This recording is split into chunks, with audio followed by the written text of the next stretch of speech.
마태복음 10장은 파송받은 제자의 자세, 현장으로 예수님께서 제자들을 파송하시면서 제자들에게 어떻게 해야 될 것인가 그 자세를 말씀하고 있습니다.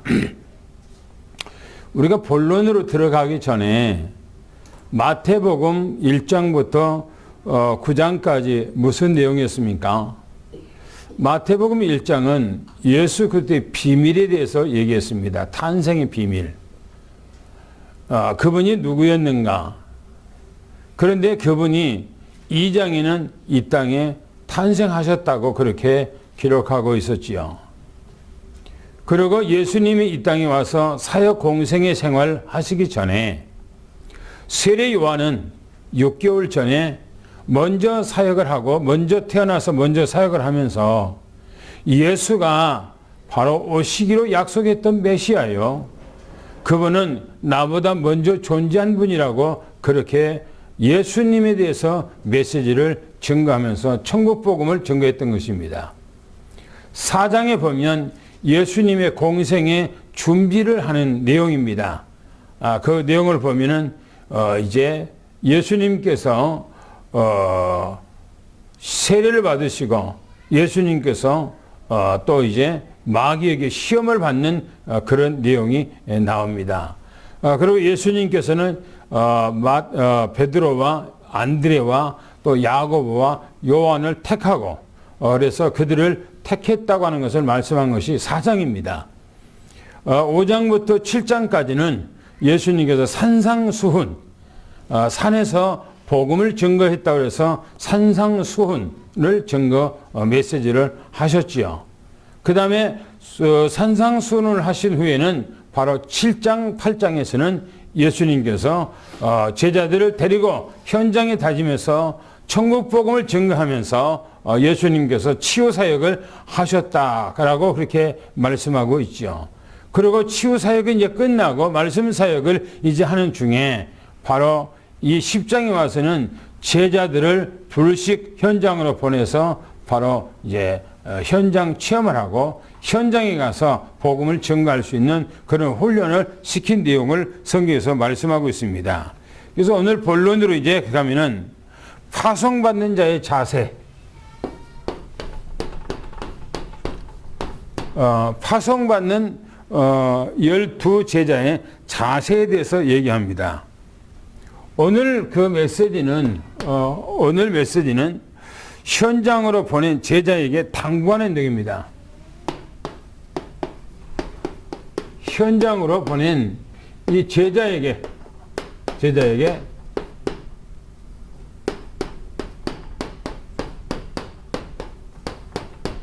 당부를 하죠. 뭘 당부를 하는가 하는 거예요. 제자들에게 당부한 내용입니다. 우리 1절, 마태복음 10장 1절 우리 다 함께 한 절을 같이 읽어보겠습니다. 1절입니다. 시작. 예수께서 그의 12제자를 부르사 더러운 귀신을 쫓아내며 모든 병과 모든 약한 것을 고치는 권능을 주시니라. 제자에게 주님께서 이 권능을 주셨다 이렇게 말합니다. 권능, 힘을 주셨다는 겁니다. 힘, 하늘의 힘을 제자들에게 현장으로 보내면서 주셨다는 거죠. 왜 현장에 가면서 제자들에게 이 힘을 주셨는가 하는 얘기예요. 여러분들이 만약에 시골에서 일해 본 사람이 있으면 모르겠습니다만은 혹시 여러분들이 시골의 농토에 밭이나 아니면 들에 논이나 가서 일할 때에 맨손으로 가서 일합니까? 그렇지 않죠? 반드시 연장을 가지고 가죠. 그렇죠? 거기에 맞는 연장을 갖고 와요. 이 말은 뭐냐면은 제자들에게 현장으로 보내면서 그냥 보내면은 아무것도 할 수가 없어요. 아무것도. 그래서 주님께서 능력을 주신 거예요. 제자들에게. 그 현장에서 일할 수 있는 힘을 준 거예요. 그러면 거기서 뭘 했는가? 성경 보니까 이렇게 말하고 있습니다. 한 사람, 또 이 한 사람씩 예수님께서 뭐 하셨는가? 이 부르셨다 이렇게 말합니다. 부르셨다는 거예요. 주님께서. 여러분들도 주님께서 한 사람 한 사람을 불렀지요.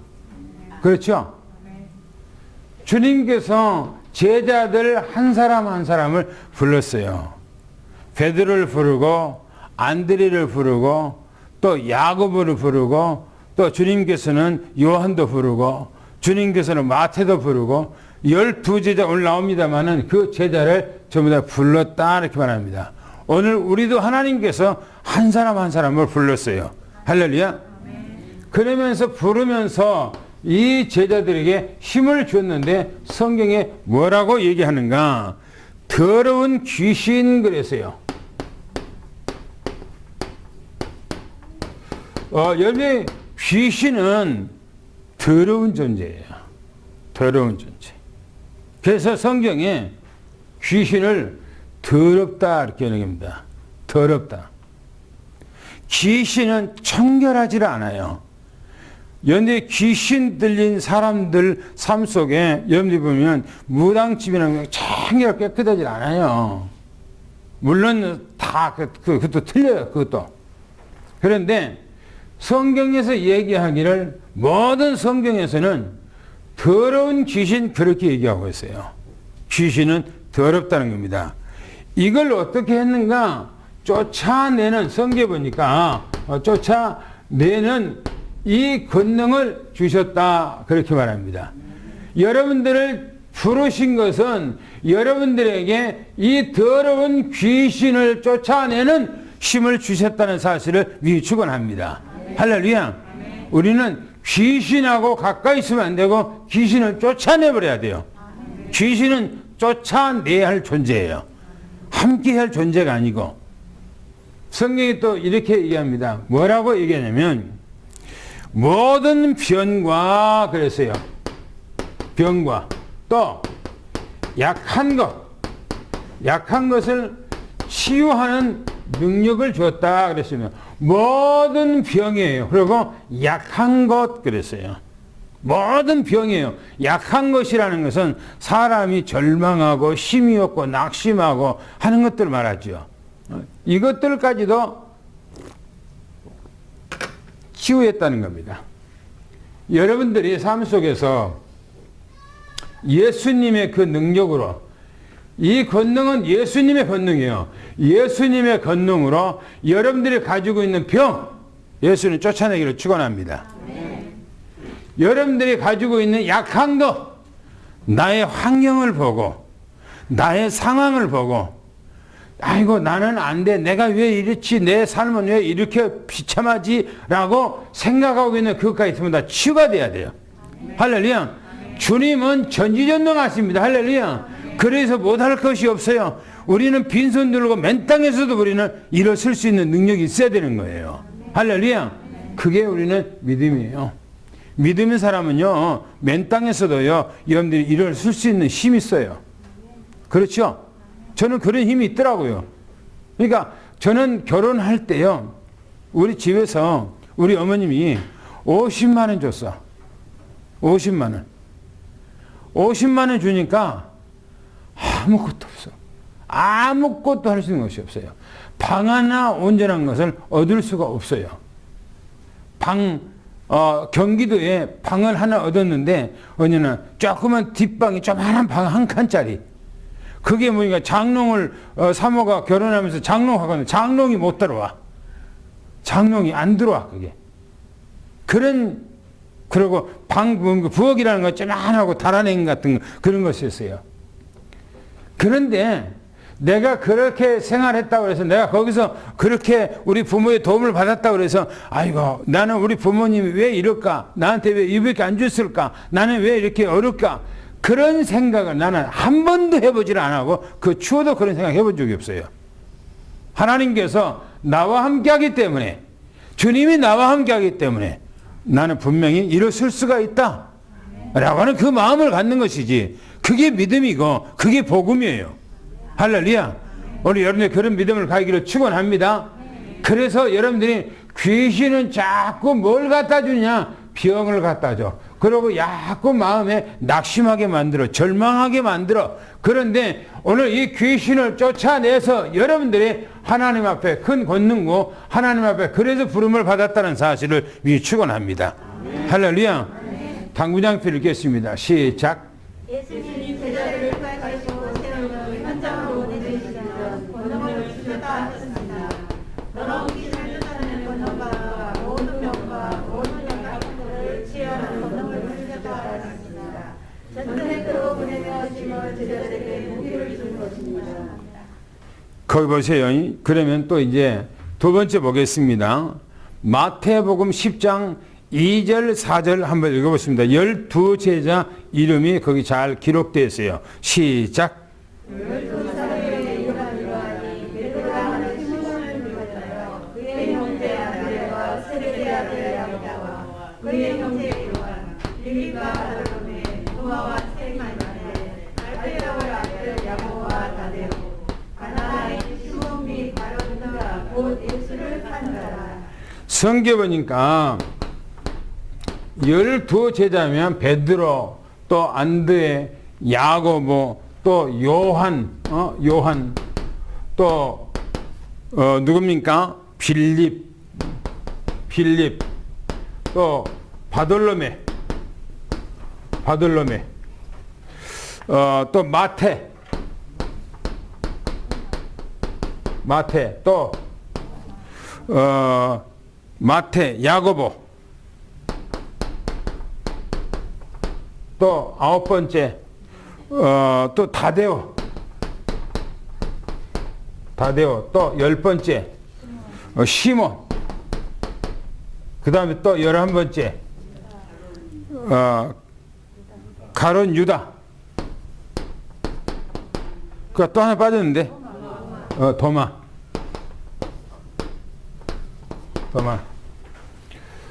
12제자의 다 특성이 있어요. 이 제자들이 똑같은 형제가 이 둘이는 형제예요. 둘이는 베드로와 안드레는 형제예요.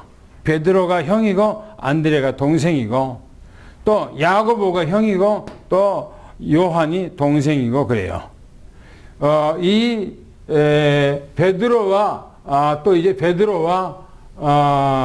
베드로와 야고보와 이 요한은 예수님의 제자 가운데 수제자예요. 수제자. 가장 으뜸이 되는 제자예요. 그 가운데서도 가장 바로 제자가 이 베드로입니다. 그리고 우리가 잘 알고 있는 빌립이라고 하는 제자가 또 있고요. 또 우리가 잘 알고 있는 이 도마라고 하는 제자. 의심 많은 도마 그렇잖아요. 예수님이 부활했는데 예수님이 다 12제자는 예수님 만났다고 우리가 예수님 부활했다는 것을 했는데 이 도마는 안 믿어요. 예수님께서 절대 안 믿어. 내가 예수님이 부활했다는 것을 내 손으로 옆구리에다가 손을 쑤셔 넣어보고 손을 만져보고 그 못자국과 그 옆구리 상자국을 내가 만져봤을 때 구멍이 났으면 내가 주님 부활했던 걸 믿는다 라고 의심한 거예요. 그런데 그 자리에 예수님께서 탁 나타나요. 베드로 지금 도마가 그런 의심을 했는데 예수님께서 나타나서 도마에게 나를 만져보라는 거예요. 그러니까 만져보니까 구멍이 다 뚫렸거든. 못자국 뚫렸고 창자국 뚫렸거든. 도마가 엎드려서 주에 대해서 이제 고백을 하는 거예요. 그러니까 예수님께서 보고 믿는 것보다 안 보고 믿는 것이 복이 있느니라 그랬어요. 그런데 우리는 주님을 안 봤어요. 그러나 우리는 주님 믿는 거예요. 그래서 우리가 더 복이 있는 거예요. 할렐루야. 성경에 보니까 이 가롯 유다는 예수님의 팔아먹은 사람이죠. 가롯이라고 하는 것이 바로 동네 이름입니다. 가롯 동네. 그래서 유다라고 하는 사람 그렇게 얘기하고 있습니다. 또 알페오 아들 그랬어요. 아버지가 여기는 이제 아버지가 알페오인데 알페오의 아들 야고보라고 했어요. 그러니까 야고보가 둘이하고는 같은 이제 이름을 갖고 있기 때문에 그 아버지 알페오 아들. 또 여기는 이제 여기서 말하고 있는 아버지가 또 세베대 그렇게 말합니다. 세베대. 그런데 예수님의 뭡니까? 이 야고보와 이 요한과는 형제지요. 그래서 아버지가 세베대 이렇게 말합니다. 그 어머님이 바로 마리아 이렇게 말합니다. 이 두 형제가 대단한 사람이죠. 이 야고보는 사도행전 12장에 보면 바로 순교를 한 사람이에요. 헤롯이 이 야고보를 칼로 쳐서 죽이죠. 그리고 이 요한은 나중에 반모섬에 끌려가서 반모섬에서 요한계시록을 썼던 사람이 바로 이 요한입니다. 그래서 이 제자들의 다 특성이 있고 하나님 앞에 귀하게 쓰임받는 그런 사람입니다. 이 유다만 빠지고 유다는 오히려 하나님을 예수님을 배신하는 데 써먹는 그런 사람이죠. 그 다음에 우리 한번 봅시다. 당구장표 읽겠습니다. 시작.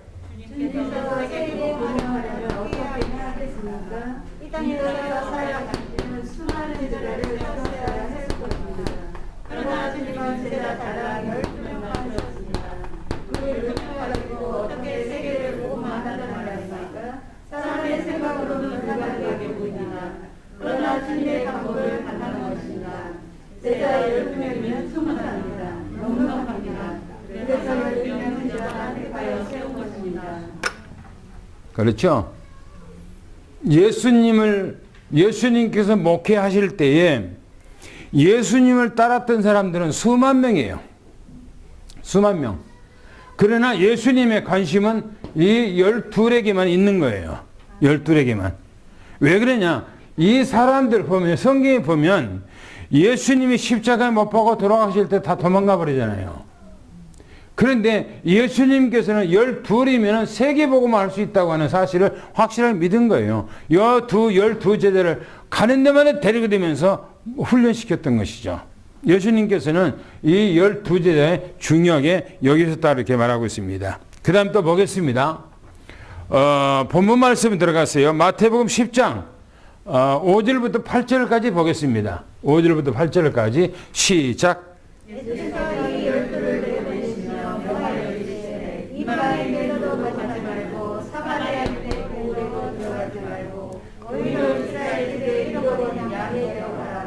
가면서 전파하여 말하되 천국이 가까이 왔다 하고 병든 자를 고치며 죽은 자를 살리며 나병한 자를 깨끗하게 하며 귀신을 쫓아내되 너희가 거저받았으니 거저주라. 할렐루야. 예수님께서 이제 보세요. 제자들에게 권능을 주었다고 그랬어요. 그들을 불러서요. 그리고 이 귀신을 쫓아내고 병든 사람은 약한 것을 치유할 수 있는 능력을 줬다고 그랬어요. 그리고 제재를 하는 게 택했지요. 그리고 주님께서 그들에게 현장으로 보내면서 그들에게 명령했어요. 현장으로 보내면서 보면 이방인의 길로도 그랬어요. 이방인의 길이라고 그랬어요. 가지 말라 이겁니다. 이방인의 길을 가지 말래. 그 말은 뭐냐면은 이방인에게 가서 뭡니까? 전도를 하지 마라. 그런 얘기예요. 이 얘기가 이방인. 그러면 우리는 이방인입니까? 아니면은 선민입니까? 이방인이에요. 그러면 여기서 말하고 있는 그런 의미로 우리에게 적용한다면 우리에게 전도하지 마라. 그런 얘기예요. 그렇죠? 근데 그런 얘기입니까? 아니에요. 여기서 말하고 있는 이방인에게 그 길로 가지 말라고 말씀한 것은 아직 시간표가 안 됐다. 지금 그런 얘기예요. 이방인에게 가지 마라. 그런데 성경에 보면 예수님께서 공생의 생활하는 그 지역이 어디입니까? 예수님의 공생의 생활 주도적으로 하는 데가 어디예요? 갈릴리 땅이 어떤 땅입니까? 네? 연예 갈릴리 땅이 어떤 땅이에요? 성경에서 말하기를 이방인의 갈릴리요 그랬어요. 이방인의 갈릴리요. 예수님께서 공생의 생활을 어디서 하셨습니까? 이방인의 땅 갈릴리 사셨다니까요. 갈릴리에서. 그런데 가지 말라고 했어요. 가지 말라고. 그 말은 무슨 말이냐면 아직 시간표가 안 됐으니까 지금은 가지 말라는 얘기인데 사도행전 오순절 마가다락방에 성령의 역사가 일어난 이후에부터는 폭발적인 이방의 길로 가게 돼 있어요. 그래서 아직은 시간표가 안 됐다 지금 그런 얘기지 전혀 가지 마라 앞으로도 가지 마라 그런 얘기는 아닙니다. 또 보세요. 뭐라고 말합니까? 사마리아의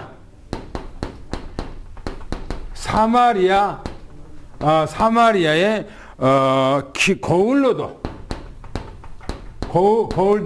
가지 마라 지금 그러겠어요. 거울도 가지 마라. 사마리아가 어디입니까? 원래 이스라엘 사람들이요. 사마리아 사람들이. 원래가 이스라엘 사람들이요. 왜? 북왕국 이스라엘과 남왕국 유다가 갈라지고 북왕국 이스라엘이 그 북왕국 이스라엘이 수도가 사마리아예요. 수도가. 그러면 이 수도 사마리아 땅으로 가지 말라는 거 북왕국 이스라엘로 가지 말라는 얘기예요. 그러면 가지 마라고 하는 것이 전도하지 마라고 했는데 그 말입니까? 아니요. 예수님이 전도하셨는데 요한복음의 4장에 보면 예수님께서 사마리아 성으로 가요. 가서 예수님께서 전도해요. 누구한테 얘기합니까? 사마리아의 수가성에 있는 여인에게 복음을 증거해요. 그리고 사마리아 성에 있는 사람들이 다 두려움에 돌아와요. 그러나 폭발적으로 전도하는 데는 뭐냐? 오순절이라고 하는 그 때를 얘기해서 두고 한 얘기예요. 이 얘기가 전혀 하지 말라는 얘기 아니고 예수님께도 공생애 생활 하시면서 저 갈릴리에서 어디냐? 예루살렘으로 올라오려면 저 뭡니까? 요단강으로 걸쳐서 삥 돌아서 여리고로 올라면 시간이 많이 멀어. 그러니까 사마리아 성으로 사마리아의 동네로 바로 직진해서 예루살렘으로 올라고 예수님께서 뭡니까? 어떤 그 이스라엘 땅으로 들어간 거예요. 그러니까 그 사람들이 유대인들은 절대적으로 이 길을 통과해서는 안 된다 하고 못 오게 해요. 그러니까 예수님께서 그 길로 안 온 거거든요. 거울로도 가지 마라 이 말을 우리는 그는 앞으로 절대적으로 여기 전도하지 마라 그런 말이 아니죠. 성경의 사도행전 8장에 보면 성령이 이끌려서 어디로요? 성경의 빌립 집사가 어디로 가요? 사마리아 성에 들어가서 복음을 증거하는데 거기서 귀신을 쫓아내고 병든 자를 고쳐주고 많은 주님 앞에 사람들이 돌아갔다고 그랬어요. 그렇죠?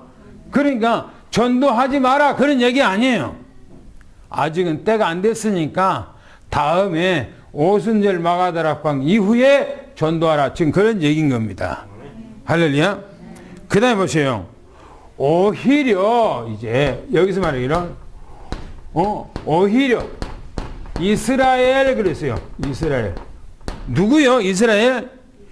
지배 그랬어요. 지배. 지배. 잃어버린 양에게 가라 말해요. 잃어버린 양에게 가라 이렇게 얘기하고 잃어버린 양에게 가래요. 이스라엘. 이 말은 무슨 말이냐면 자기 민족, 유대 민족, 자기 민족에게 지금 가서 복음을 증거하라 그런 얘기거든요. 여기서 말하기를 오히려 이스라엘의 잃어버린 양에게로 가라. 잃어버린 양에게. 이걸 우리로 오늘날 따진다면은 뭐냐? 교회에 나왔다가 교회 요즘에 안 나온 사람들이 있어요. 그렇죠? 누가 있어요? 예? 있잖아요. 우리 주보에도 실려 있는 사람도 있잖아요. 그 사람들에게 찾아가서 그 사람들에게 복음을 전가하라. 지금 그런 얘기죠. 그렇죠? 중요하죠. 잃어버린 양에게 가라는 겁니다. 잃어버린 양에게. 우리도 잃어버린 사람을 찾아가야 되겠죠. 그렇죠? 잃어버린 사람에게. 그 다음에 뭐라고 그러냐. 가서 이랬어요. 가서 뭐라고 그런가. 성경 보니까 전파요. 천국이 가까웠다. 천국이 가까이 왔다 이렇게. 천국이 가까이 왔다 이렇게 얘기해요. 천국이 가까웠다는 말은 무슨 말일까요? 네?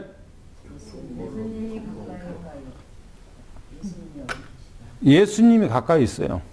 그렇죠? 예수님이 천국이에요. 그렇죠? 예수님이 천국의 주인이요. 그분이 하나님이요. 그분이 이 땅에 왔어요. 그래서 천국이 가까이 왔다 이렇게 말하고 있는 거예요. 예수님을 영접하라. 예수님을 증거하라. 지금 그런 얘기가. 그렇죠? 오늘 우리가 살고 있는 이 시대는요. 정말 천국이 가까웠다는 사실을 여러분들 믿음에 축원합니다. 할렐루야. 주님 재림이 가까웠다 이게요. 그런데 예수님께서요. 초림이라고 하는 말은 예수님이 사람의 모습으로 어린아이의 모습으로 이 땅에 오셨다. 그걸 초림이라고 얘기해요. 초림 때는 여러분들 이스라엘 7절기가 있는데 유월절, 그 다음에 무교절, 초실절, 그 다음에 나팔절, 그 다음에 오순절, 나팔절, 대속제일, 그 다음에 수장절 이렇게 7절기가 있어요. 그 가운데서 유월절, 또 무교절, 초실절, 오순절은 이루어졌어요. 다 일어났어요. 유월절은 예수님이 십자가에 돌아가신 날로 예정이 됐어요. 무교절은 예수님께서 무덤에 계시는 기간이에요. 초실절은 예수님께서 부활한 날이에요. 오순절은 예수님께서 성령으로 다시 우리에게 임재하는 날이에요. 이 네 절기가 완성이 됐어요. 그런데 세 절기가 완성이 안 됐어. 그게 뭐냐? 바로 나팔절, 대속제일, 그 다음에 수장절. 이 세 절기는 예수님이 재림해서 이룰 절기예요. 그런데 이 절기가 곧 이룰 시간표가 가까이 왔다는 얘기예요.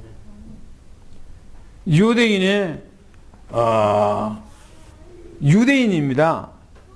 근데 그 목사가 된 그 사람들은 주님께서 재림할 시간표가 아주 가까이 왔다 얘기하고요. 어떤 목사는 올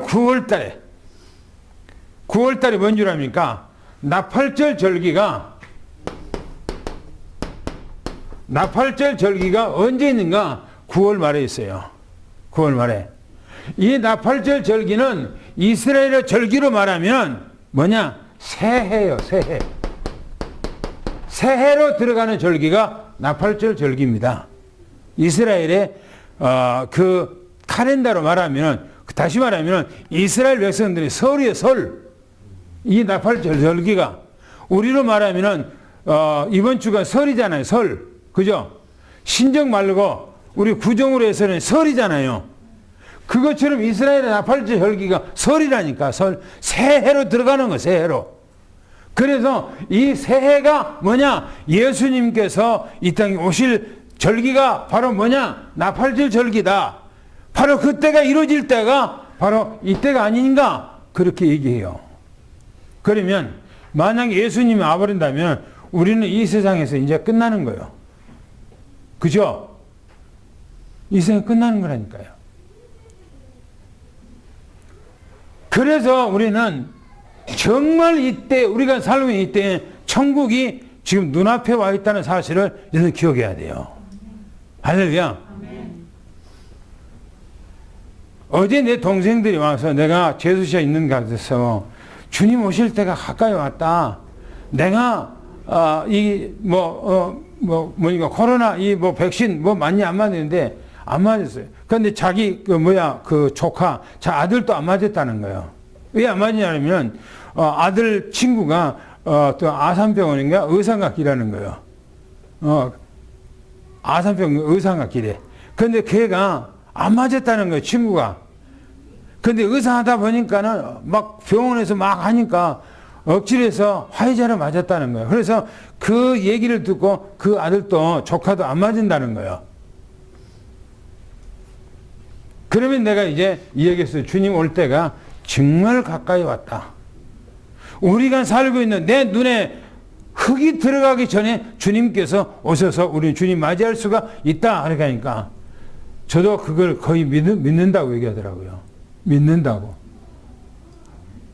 그렇게 했으면 좋겠지요. 그러면서 이제 그게 믿더라고요. 그 막내 동생은 뭐냐면은 아이고 형은 이렇게 삶이 이렇게 퍽퍽하고 힘들어요. 앞으로 노인이 돼갖고 늙어갖고 돈도 없으면 어떻게 살려고 그래요.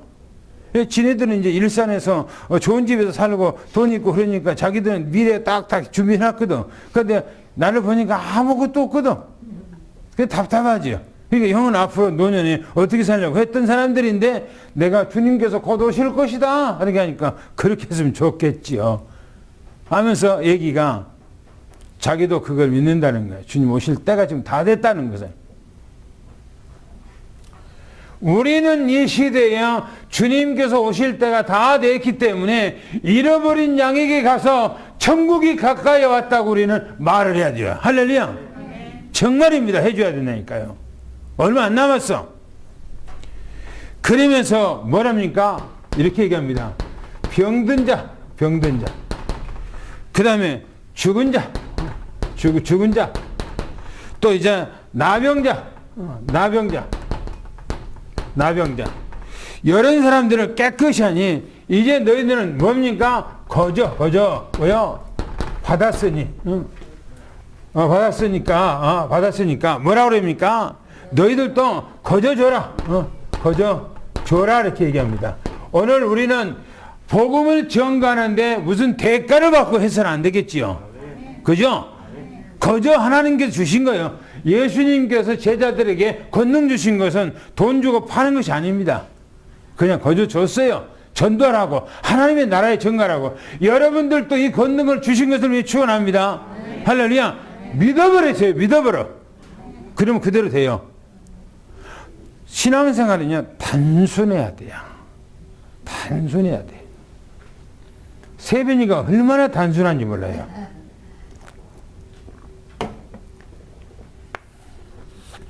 내가 서재실에 있으면 나한테 와갖고 뭐라 그러나요? 와갖고 목사님 이리 와봐. 목사님 이리 와봐. 목사님 바빠 지금 왜 그러냐는 거야. 이리 와봐. 그래서 이제 가잖아요. 컴퓨터 앞에 이제 간사실로 가보잖아요. 그러면 이제 찬양을 틀어놓고 같이 하자는 얘기야. 찬양을 틀어놓고 같이 하자고. 그런데 세빈이는 얼마나 단순하면은 그걸 했던 것을 또 하고 또 했던 걸 또 하고 그 다음날 또 와서 또 나한테 목사님 아바라고 또 같이 하자고 그러고 그 다음날 또 와서 또 해보자 같이 하자고. 단순하고 진력이 없어요. 걔는. 우리는 깨가 나잖아요. 그죠? 신앙생활을 오래 한 사람은 깨불러요. 그러니까 깨가 해갖고 뭔가가 쉽게 편안하게 하려고 그래요. 그러면 안 돼. 세빈이처럼 단순해야 돼요. 신앙생활 그렇다니까요. 그냥 믿어버리라니까요. 믿어버려요. 믿어버릴 때 하나님께서 믿을 때 역사가 일어나는 거예요. 할렐루야. 오늘 여러분들의 그 삶 속에 그런 역사가 일어나기를 예수 축원합니다. 당구장 뵙겠습니다. 시작.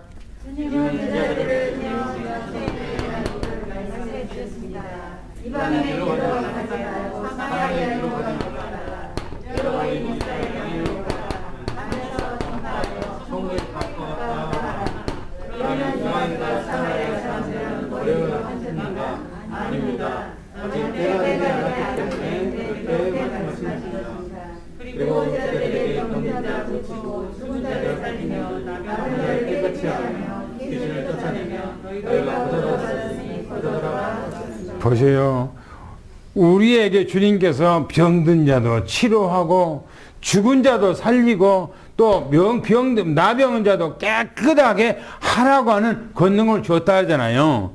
그래서 너희들은 절대 그걸 행하면서 돈 받고 하지 말라고 그러잖아요. 거저 받았으니까 거저 하라고 그러잖아요. 그런데 그 권능이 여러분들 있다는 것을 믿기 축원합니다. 할렐루야. 성경 말씀 읽겠습니다. 9절부터 13절까지 읽습니다. 시작. 너희 손대에 성이나 악이나 종을 받지 말고 여행을 가려 배낭이나 두꺼운 옷이나 신이나 지팡이를 가진 자라 먹을 것 하는 것이 마땅하니라. 어떤 성이나 마을에 들어가든지 그 중에 합당한 자를 찾아내어 너희가 떠나기까지 거기서 머물라. 또 그 집에 들어가면서 평안하게 살리라. 그 집이 이에 합당하면 너희 빈 평안이 거기 임할 것이요 만일 합당하지 아니하면 그 평안이 너희에게 돌아올 것이니라. 아멘. 뭐라고 하냐면 현장에 가서요, 이렇게 제자들에게 현장으로 보내면서 중요한 것은 뭐냐? 이런 병든 자도 치료하고 죽은 자도 살려내고 나병한 자도 깨끗하게 하는 이런 치유의 역사가 중요한 것이 아니라고 그렇게 말하고 있어요. 이게 중요한 것이 아니고 잃어버린 양을 찾는데 어떤 사람을 찾느냐? 합당한 사람을 찾아야 해요. 합당한 사람. 중요한 것이 합당한 거예요. 이 합당하다는 말은 무슨 말인가 하면 이 말은요, 뭡니까? 갈급한 자. 다시 말하면 예비된 자. 또 이 사람들은 뭡니까? 하나님께서 뭐요? 숨겨진 자. 이 숨겨진 자. 할렐루야. 이런 사람 하나님께서 찾으라는 거예요. 이 사람들 찾으래요. 이런 사람이 하나님의 나라에 합당하니까 그런 거예요. 보세요. 가서 뭐라고 말인가? 현장에 가서 이 현장에 가서 뭐라고 얘기하는가? 자세입니다. 자세. 아주 중요해요. 자세가. 뭘 자세가 중요한가? 전대 그랬어요. 전대. 전대. 이 전대는 뭐냐면 금이나 이 전대는 돈주머니예요. 돈주머니.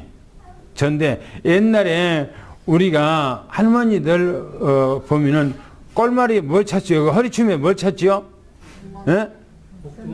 주머니 같은 거 찾잖아요. 거기다가 쭉 벌려 거기다 쏙 집어넣고 쭉 해갖고 딱 넣고 그러잖아요. 그죠? 그게 전대, 그게 전대. 쉽게 우리로 말한다면 지갑, 돈지갑. 이게요, 금, 또 은, 또 뭐라고 했습니까? 동전. 동이라고 그랬잖아요. 동전. 이걸 가지지 말아야 됩니다. 한번 생각해 보세요. 오늘날에 우리로 말한다면 아무런 돈도 없이 그냥 맨손으로 전도 여행을 간다면 꿈도 못 꾸는 얘기, 오늘날에는. 그죠?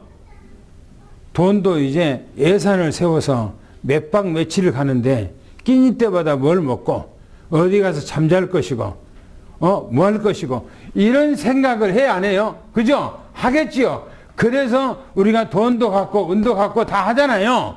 그런데 주님께서는 아무것도 가지지 말아요. 아무것도. 그리고 또 뭐랍니까? 두 번째로 뭐라면 여행을 위해서 뭐라고 말하는가 하는 거예요. 여행을 위해서 배냥. 배냥.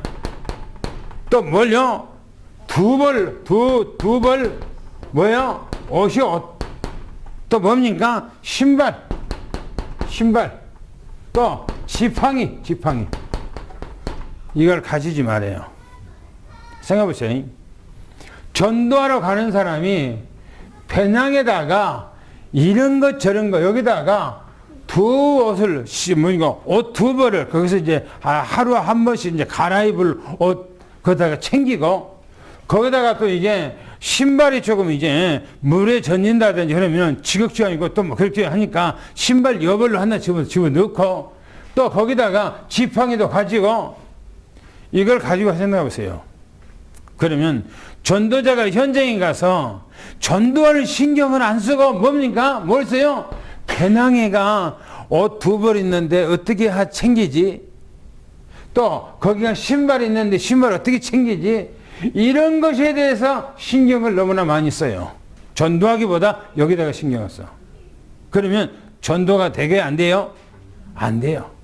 그래서 주님께서는 아무것도 가지지 말라는 겁니다. 그냥 맨손 쥐고 털털 쥐고 그냥 전도할 마음만 가지고 오로지 올인하게 해서 그렇게 가라는 거예요. 전도만 하게 해서.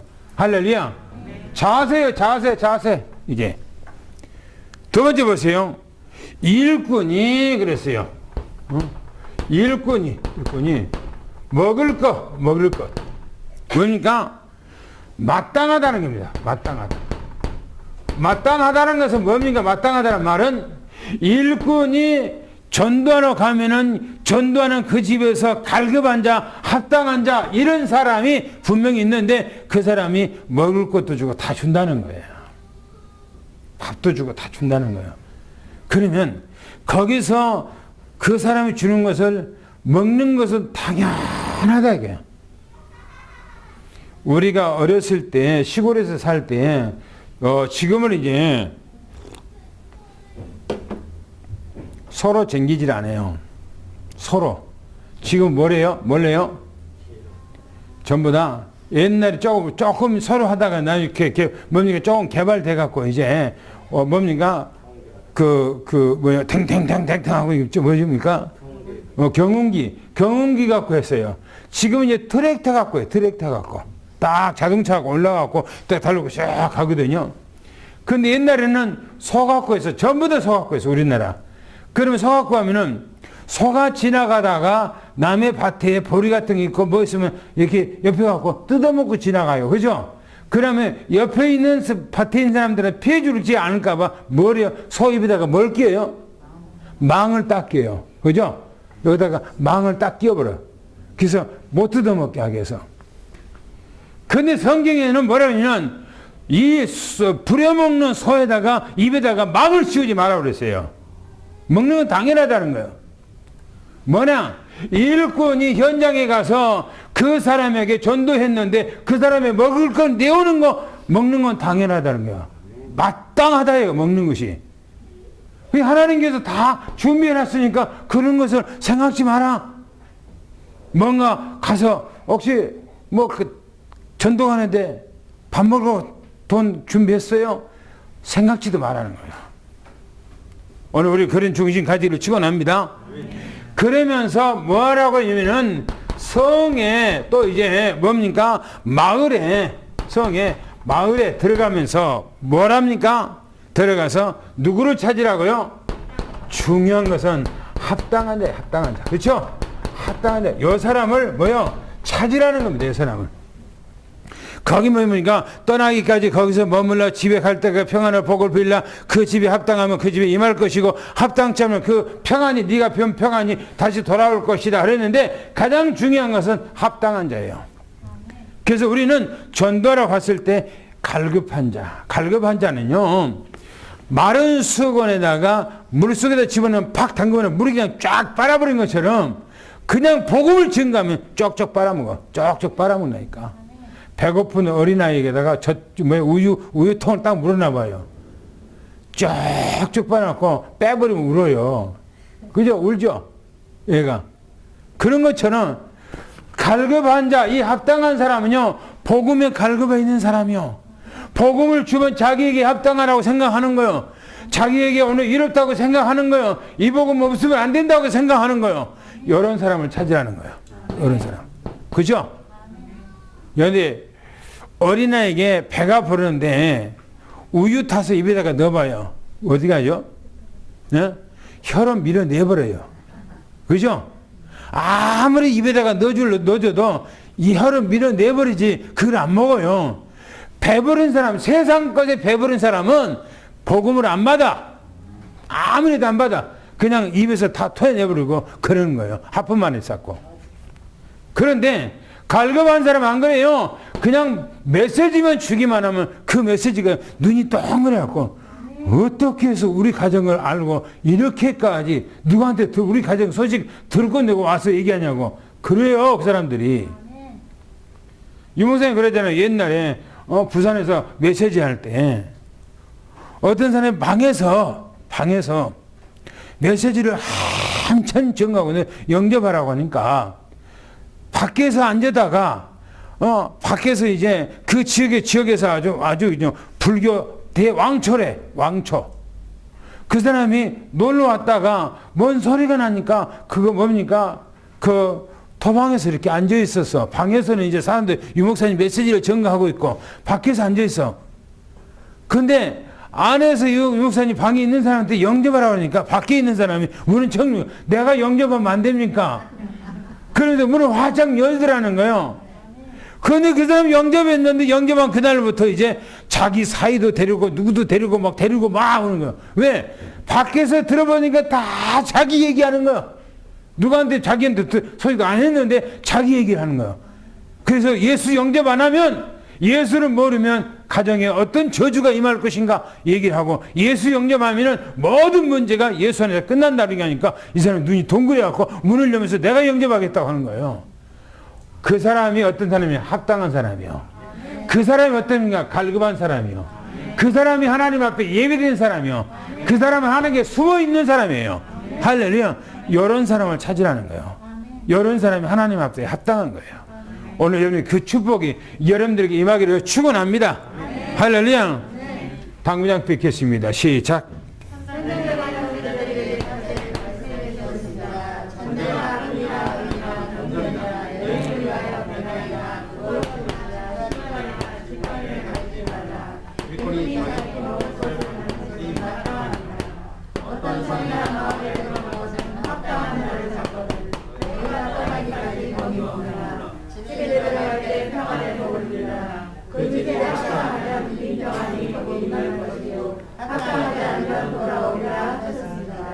할렐루야. 여러분들에게는 최고 축복이, 여러분들에게는 복음이 합당하기 때문에 여러분들이 아멘으로 받는 거예요. 할렐루야. 마지막 14절 15절을 읽겠습니다. 시작. 누구든지 너희를 영접하지도 아니하고 너희 말을 듣지도 아니하고 그 집이나 성에서 나와 너희 아래 먼지를 떨어버리라. 내가 진실로 너희에게 이르노니 심판날에 소돔과 고모라 있다니 그 성보다 큰 일이 쉬우리라. 보세요. 이 복음을 거부한 자가 받을 심판이 얼마나 큰가 하는 거예요. 근데 복음을 받고 안 받고가 이 차이가 있는 거예요. 복음을 안 받으면 어마어마한 저주와 심판이 그 가정과 그 삶과 미래에 있는 거예요. 그러나 복음을 받으면 이 저주 모든 것들이 다 지나가 버리고 하나님의 어마어마한 축복만 있는 거예요. 할렐루야. 보세요. 만일 그랬어요. 만일 너희를 영접하지 아니하면, 만일 영접하지 않으면 그랬어요. 영접하지 않으면 너희 말도 듣지 않냐고, 말도 듣지도 않고, 또 그 집, 그 성에 발을 떨어버리라는 게, 말도 듣지 않으면 그 집에 또 그 성에 먼지 완전히 떨어버리라 이렇게 말합니다. 그러면서 말하기를 이렇게 얘기합니다. 진실로 너희에게 이르노니 그랬어요. 진실로. 그런데 진실로란 말은요, 진정으로, 참말로 그 말이에요. 진정으로 그러면 진실로, 참말로.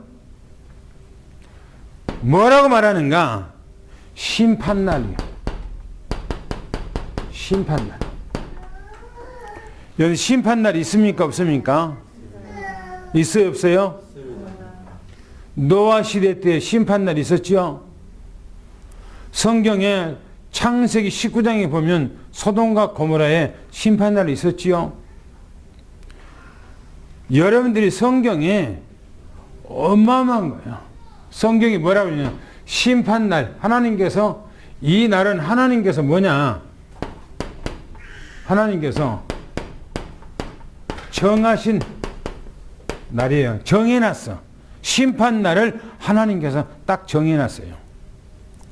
그런데 이 복음을 영접지 아니하면, 무슨 영접죄는 천국 복음을 증거했는데, 이 천국 복음을 증거했는데, 예수 그들을 증거했는데 영접지 아니하면 뭐냐? 심판날이 있다는 겁니다. 그 심판이 뭐냐? 성경이 말합니다. 소돔과 고모라, 심판날에 이 소돔과 고모라가 그 성보다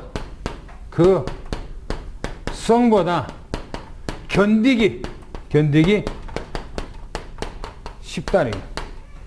뭐냐? 이 소돔과 고모라가 이 성보다 견디기가 쉽다는 거예요. 그 말은 소돔과 고모라보다 무서운 심판이 있다. 지금 그런 얘기예요. 마지막 때.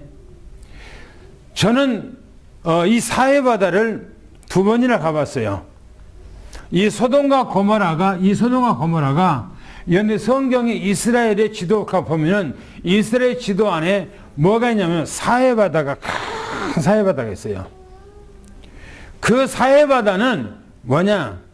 얼마나 큰가 하면 연대 이스라엘에 가보면은 갈릴리 바다가 있어요. 근데 갈릴리 바다가 아니고 거기는 자연 호수예요. 자연 호수. 근데 워낙 크니까 그걸 바다라 이렇게 갈릴리 바다라 그래요.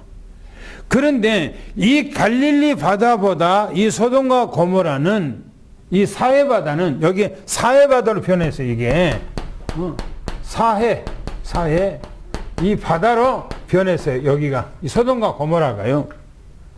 얼마나 크냐면은 이 갈릴리 바다보다 몇 배가 커요. 이 사해 바다가. 그런데 이 사해 바다보다 들어가려면 이 사해 바다가 들어가려면 그 지중해 옆에 있는 지중해 바다보다 수심이 더 깊어요. 이 물에 있는 평면이. 그러니까 거기까지 들어가려면 차를 타고요. 한참 내려가요.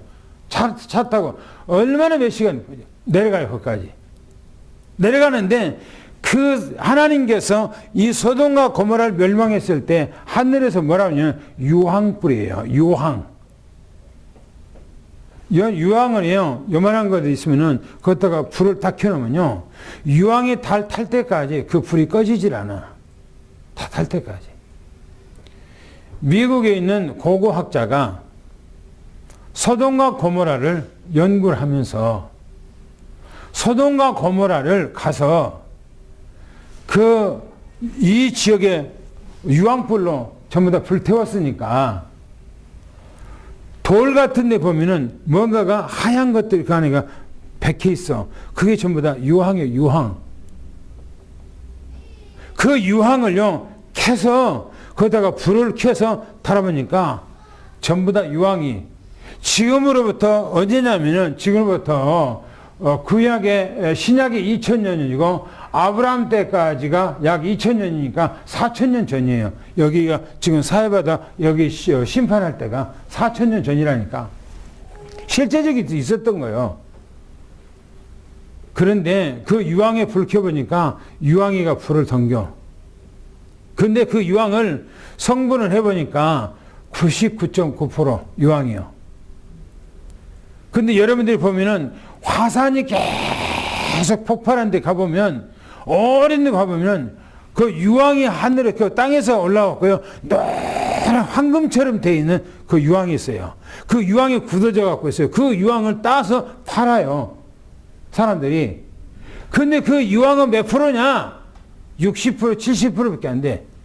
그 땅속에 나오는 그 유황이. 근데 여기다가 하나님께서 지향한 것은 99.9% 100%예요. 이게 유황. 근데 얼마나 비가 왔더니 한여름에 비가 막 억수로 쏟아지죠. 그렇게 비가 막 유황이 하늘에 쏟아져 버린 거예요. 유황 불덩어리가 쏟아진 거예요. 유황불이. 그러니까 소돔과 고모라가 뭡니까? 유황에 타갖고 벌컥벌컥 막 뒤집어진 거예요. 막 튀고 벌컥. 그래서 튀고 해서 거기가 사해바다는 물이 들어가는데 갈릴리 바다에서 물이 흘러서 이 사해바다에 들어가는데 사해바다는 물이 빠져나가는 길이 없어. 딱 고정되어 있어. 얼마나 거기가요 염도가 높냐면 사람이 들어가면 그냥 떠버려요. 가라앉히질 않아. 뭐니까 염도가 높든지.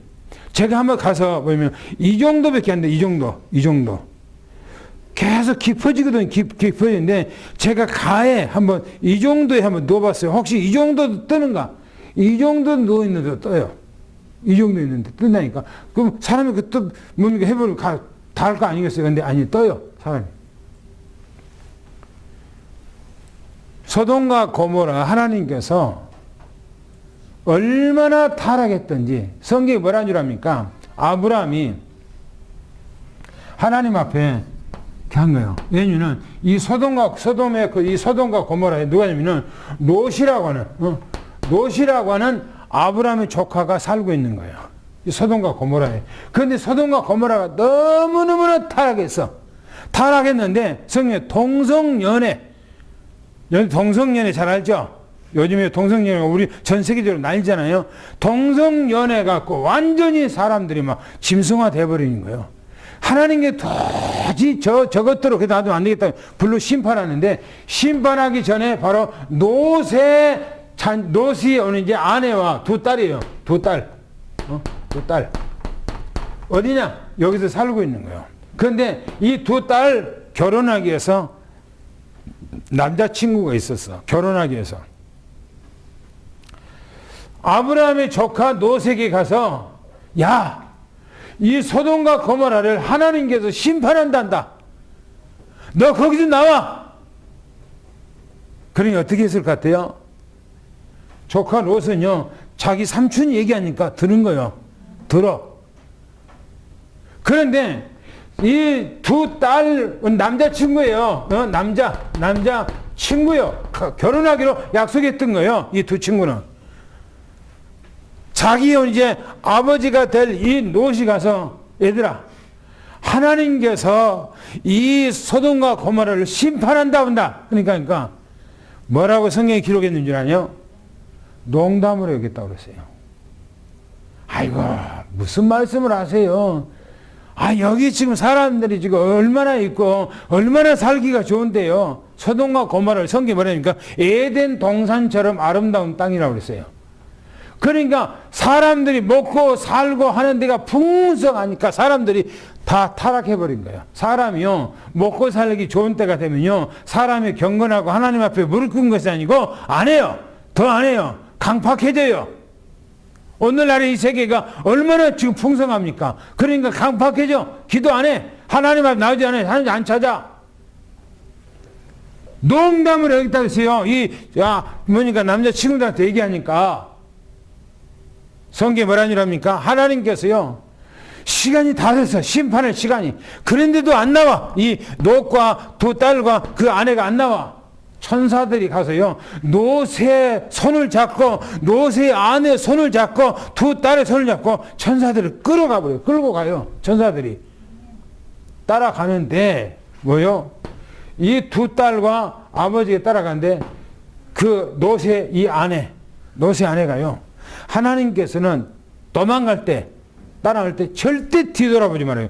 소돔과 고모라 멸망하는데 뒤돌아보지 말라고 그래요. 그런데 이 롯의 아내가, 아이고, 참아. 하나님께서 심판하실까. 그렇게 하고요. 자기 집의 재산, 소떼, 양떼, 뭡니까? 모든 낙타, 이런 것들이 하나도 가지고 나오지 않았고, 거기다가 그대로 살림을 놔뒀고, 빈손 들고, 그게 튀어나오는 거예요. 포도주만 가지고.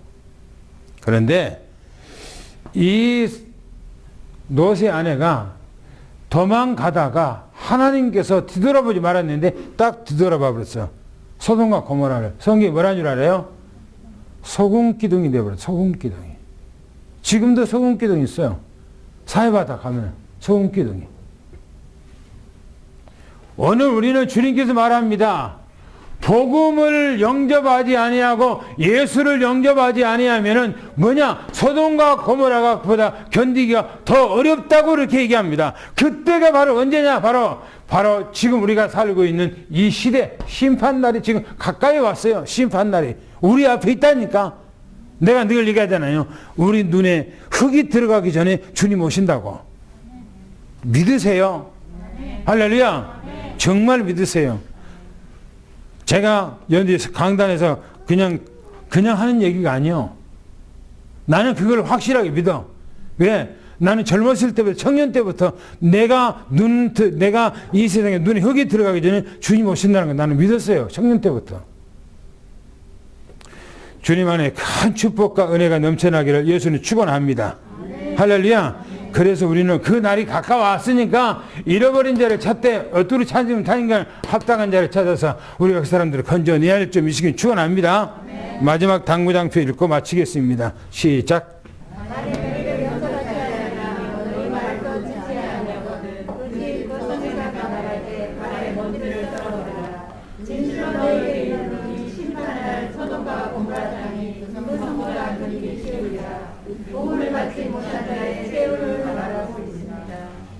하나님 아버지, 마태복음 10장은 12 제자를 택하고 그들에게 현장으로 보내면서 권능을 주어서 하는 얘기가 이스라엘 땅의 그 이방의 땅의 길로도 가지 말고 사마리아의 거울로도 가지 말고 잃어버린 양에게 가라 말하면서 너희가 가면서 어떤 전대나 어떤 옷도 가지지 말고 오직 가서 합당한 자를 찾으라. 그들에게 복음을 증거하되 만약에 너희 말을 듣지 아니하면 심판날이 어떻게 너에게 전개될 것인가? 심판날에 무서운 그 형벌이 어떻게 올 것인가? 그들에게 말해줘라고 말씀하셨습니다. 오늘 우리는 이 시대에 정말 주님 오실 때가 가까운 이때에 우리 눈에 흙에 들어가기 전에 주님께서 온다는 확신을 가지고 우리는 낙심된 자, 절망한 자, 우리는 그런 사람들을 찾아서 합당한 사람들을 찾아낼 수 있도록 역사해 주시옵시며 오늘 우리 삼성교회 식구들, 장로님들, 권사님들, 집사님들 또 우리 후대 렘넌트들 모든 성도들에게까지 하나님의 이 은혜와 축복이 넘쳐나게 하시고 하나님께 주실 그 복을 가운데 날마다 주와 함께 그리스도와 함께 이 땅에서 보좌의 축복과 시공간을 절하는 하나님의 은혜가 넘쳐나도록 하나님이 도와주시옵소서. 예수 이름으로 간절히 기도하옵나이다. 아멘.